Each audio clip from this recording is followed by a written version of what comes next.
Hi, welcome to episode 2 of Jim's Having an Episode. I'm Jim Federico and I am the Pedaling Paddler.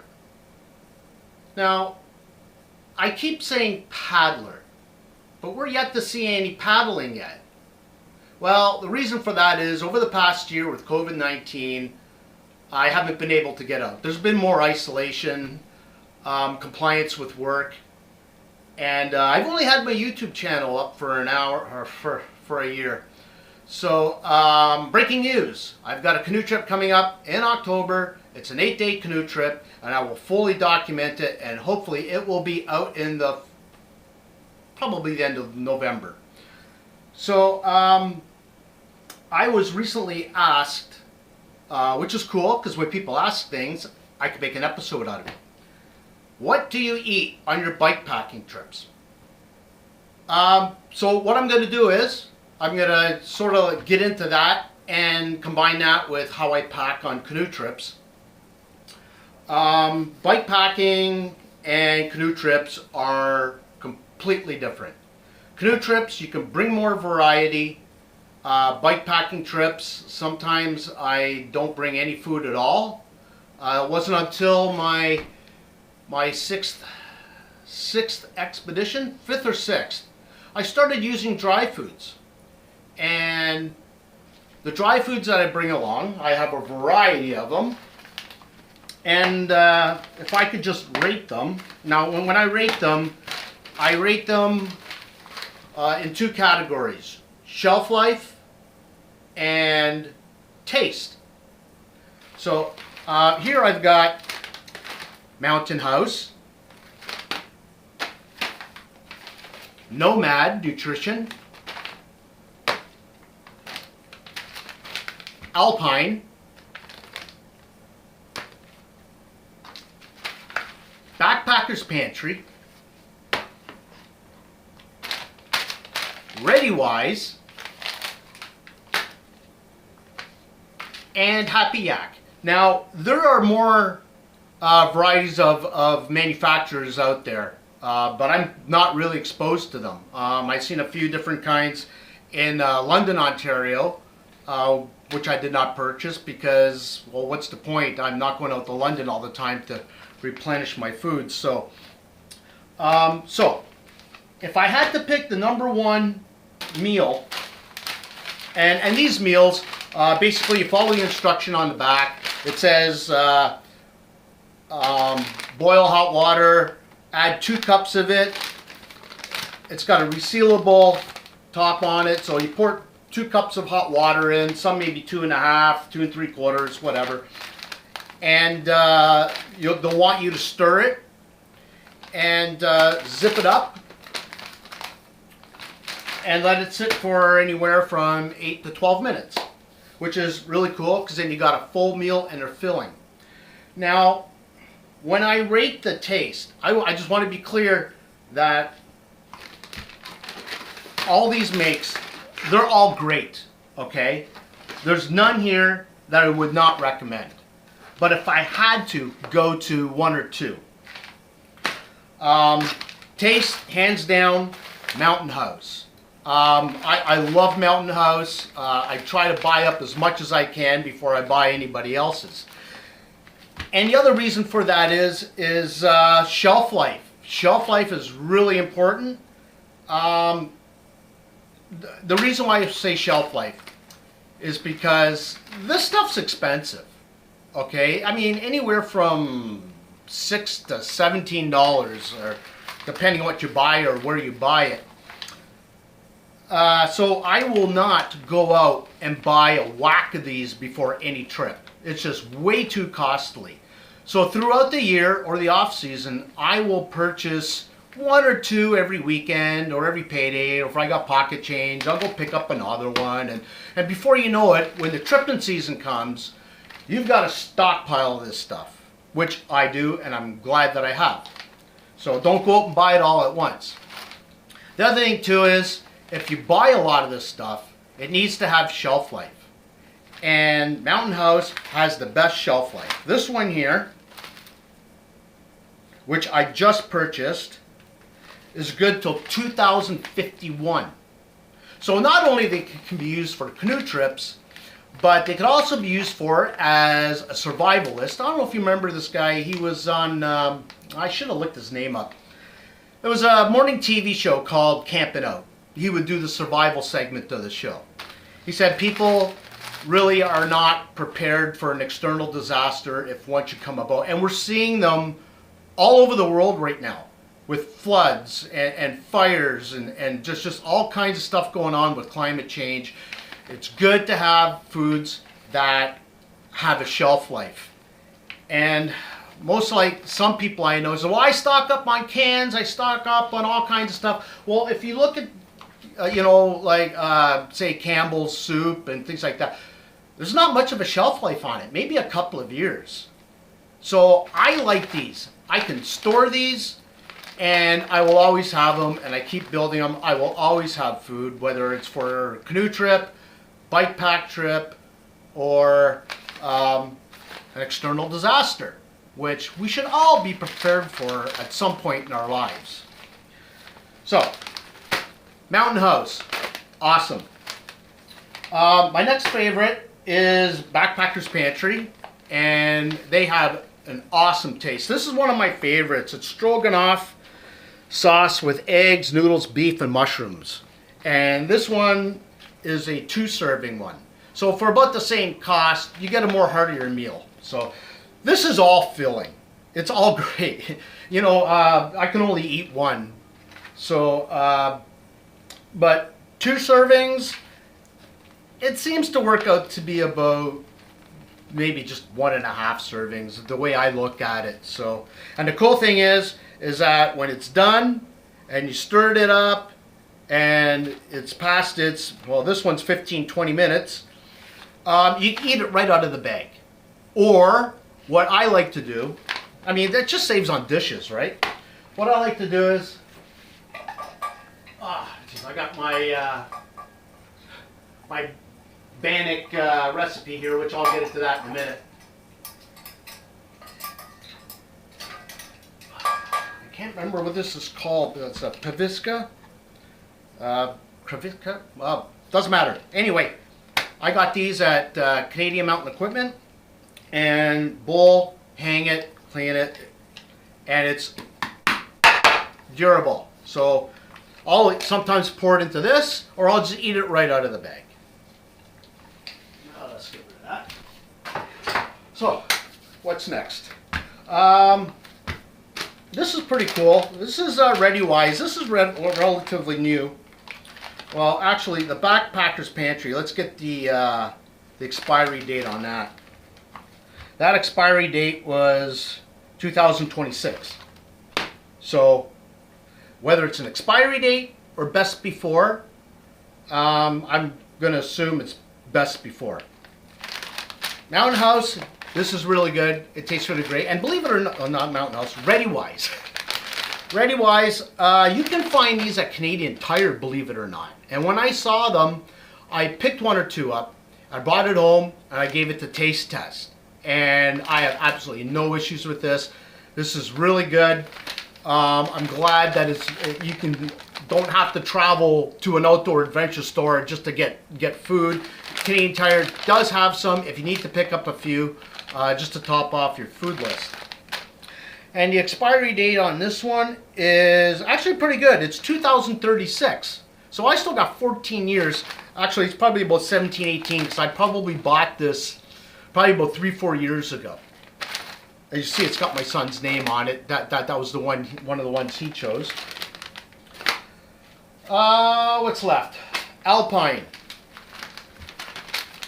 Now, this is grilled chicken and mushroom pilaf. The expiry date is only 2027. But the one thing about Alpine is they have a variety of foods. I mean, they just, the whole wall inside of the outdoor adventure store is just full of so many different kinds of foods that it just gives you more of a choice. You know, you stand there all day looking at what you want.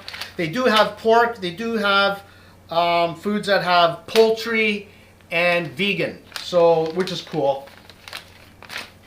So Alpine, yeah, again, 2027, which being 2022, it's only got 5 more years. So I'm more likely to use these up first. What's next? Happy Yak, same thing, pretty much just like Alpine. They have a wide variety of foods. This one here, I was looking for some breakfast foods. Now, Mountain House does have breakfast foods. This is scrambled eggs with bacon, mushroom, and blah, blah, blah, blah. The breakfast stuff is really hard to find right now because of supply demands, especially with what's going on in China and other parts of the world where supplies aren't getting out due to COVID-19. But if you do find them, I pick up as many as I can. The other one is Happy Yak. Now, Happy Yak, again, is like Alpine. It has a variety of foods that you can pick up. So many different kinds. It's great to see. This one's Spanish scrambled eggs. And now I kind of got a problem with this one because when I go on canoe trips, I don't bring a pot with me. Some people bring pots to cook in and so forth, but personally I don't. But I'm not saying you don't have to. It's a good thing. But this requires a pot to boil it in. And I would just rather pour the water inside, zip it up, wait a few minutes, and then eat it right out of the bag. But I'm probably going to try this one morning here, see what it's like. So I'm real curious. I did have some of their other products, and they were fabulous. So there's only one left really to talk about that I know of, and it's by Nomad Nutrition. This is called Ukrainian Borscht. It's great. I've already had it. Instead of spending hours in the kitchen making it, I'll just run out and get this on a given weekend. So they do have more soups and stews, Irish stews, almost like ethnic kind of foods that are out there. So this is cool. I'll be taking this on my trip. I really like it.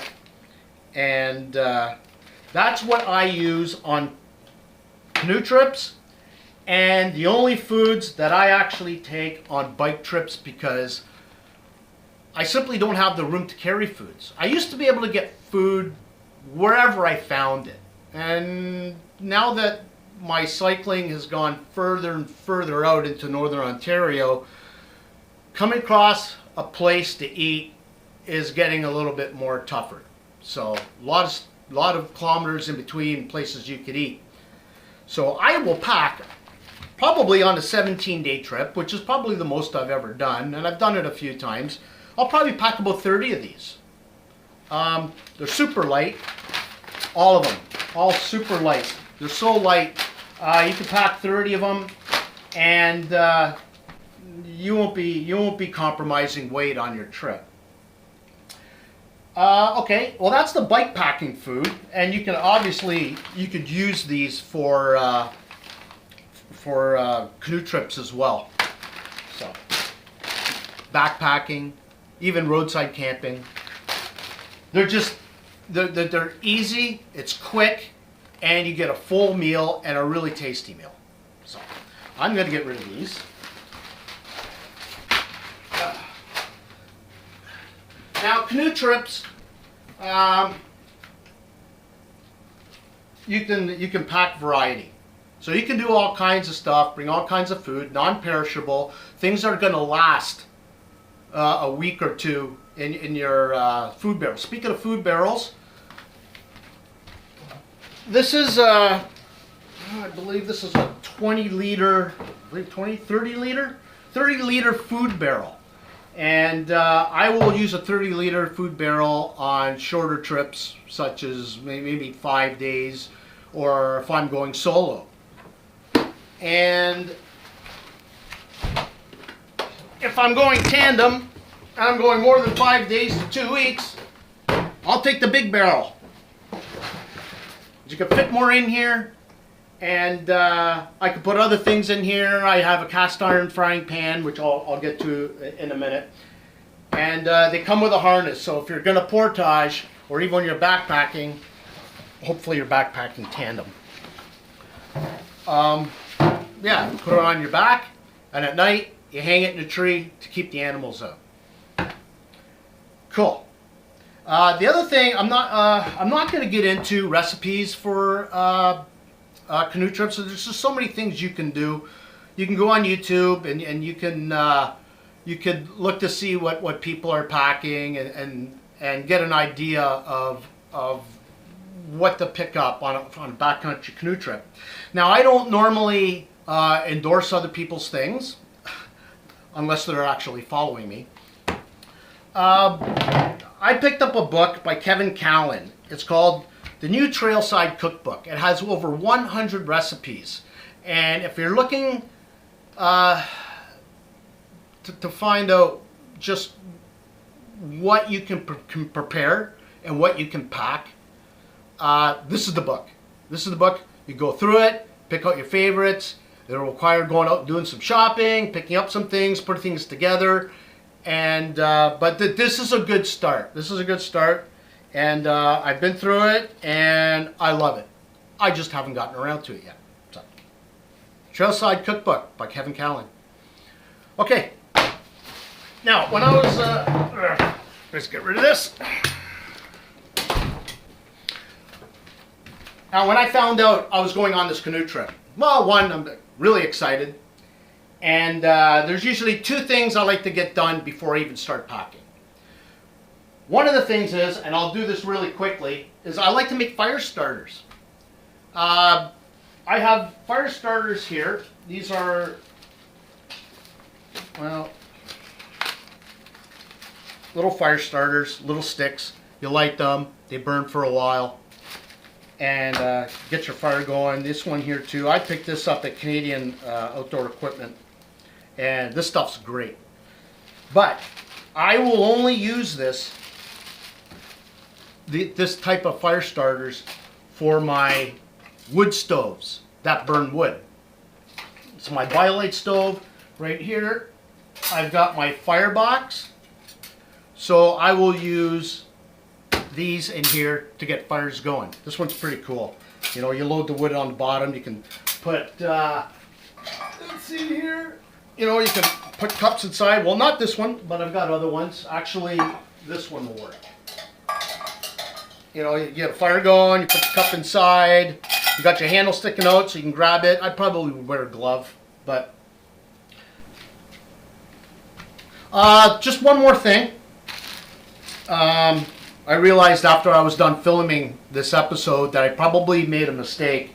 So, I'm going to edit this into the episode. The fire starters that I said, these particular fire starters that don't contain any wax, they're great for your camp stoves and also for your camp fires. What I wanted to say was I don't recommend using the wax fire starters in your camp stoves. Keep the wax away from your camp stoves. So I use these to get a campfire going. This would be overkill anyway for your camp stoves. Besides, you don't want to get all your wax in those camp stoves. So leave them for your campfire, your fire pit. All right.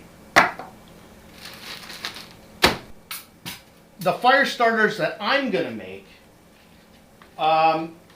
is really simple. You get the paper cups. I usually double them up. And I'll make some wood chips because in my basement I got a drill press and I'll stand there and I'll just drill into wood, make all kinds of wood chips. And you simply fill the wood chips into the cup and fill it with melted wax, which is what's burning on the stove right now. So I'm going to scoot on here. If you don't have the ability to make wood chips, there's something else you could use that you already have in your home. Dryer lint. Dryer lint works just as good. Falling all over the place. And I have two pre-made. So this is the wood chip fire starter, and this is the one with the lint. And the cool thing about these is that they will burn for at least 5-10 minutes. So if you're having a tough time getting your fire going, light this up. You stick it underneath your wood, and you're trying to get your fire going. You're having a tough time. This will buy you time to actually get things roaring. And I usually pack anywhere from 8 to 10 of these on a week-long canoe trip. I'll even pack some of these on a bike trip too, on those nights where it's cold and you really don't want to fiddle around with kindling. And yeah, cool. So simply, all we do, I like to double up the cup, because one time I only used 1 cup, and it was just, it wasn't enough strength to hold it. It was making a mess. And so what I'll do is something like this, put it in. And if you're doing this at home, I would recommend a foil pan to actually do your pouring. You don't want this stuff on your wood or on your floor or anywhere else for that matter. So what I'm going to do is I'm going to put this inside the pan. And I'm going to put it on top of this so you can see what I'm doing. I'll take this like this. Ooh, that's hot. And where is my... Oh, it's in here already. I have a special scoop. So I'll take the wax, which is really hot. Yeah, actually, you know what? All that talking, it's really hot. So, okay. Woo! Wow. Okay. And maybe one more. So I'll fill it up. I don't have to go right to the top. But then I'll take it, I'll set it down in the pan and let it cool off. And I'll do the same for the lint as well. But I'm not going to show that to you right now because when I sign off, I'm going to probably be making a couple of dozen of this stuff. So just, you know, something really cool to be aware of. I'll put this back over here. And the other thing I wanted to talk about was Bannock. Bannock is a quick bread that you can bring along on canoe trips, backcountry canoe trips. I would never bring it on a bike packing trip. There's no way. Where do we start with this? What I do is, I already have a recipe I've taken off the internet. I've tried other recipes, and this one I like the best. Yeah, you can find all kinds of recipes on here. And what I do is, I've got all the recipes already here, all laid out. I'm not going to have you watch me make it, but what I'll do is the recipe actually is geared for a large size pan, and I don't want to do that. I like to use a small cast iron skillet. So when I make my, portions, it's like 1/3 cup wheat germ, 1/3 cup oatmeal, 1/3 cup granola, 1 cup whole wheat flour, 2 tablespoons cornmeal, 2 tablespoons salt, and on and on and on.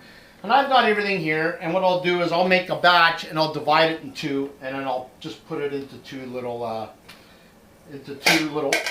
pans. And then I've already have one pre-made. I'll put it into a zip bag. And this one was from my last canoe trip, and it'll last forever. I just had it in the fridge for a year. This one has chocolate chip in it, almonds, walnuts. I also like to use cranberry, raisins. What else? I had one other thing here. Walnuts. I really like blueberry. Blueberry is one of my favorites, but unfortunately when you make the bread, you don't really taste a whole lot of the blueberry because the bread is so rich. So don't forget to bring your measuring cups. What else? I got my chocolate chips. So everything is here. I will pre-make everything, long before I start actually packing my equipment for the canoe trip. I want this stuff done. I want it out of the way. And it makes for an awesome bread, and it is quite filling as well.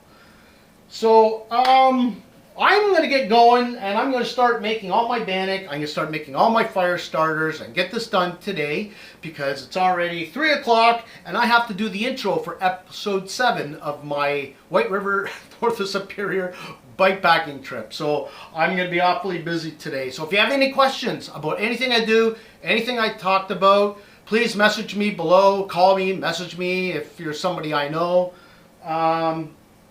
Yeah, and I hope this helps for anybody who's interested in backcountry trips, even roadside camping.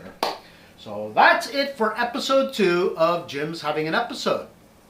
Thanks for tuning in.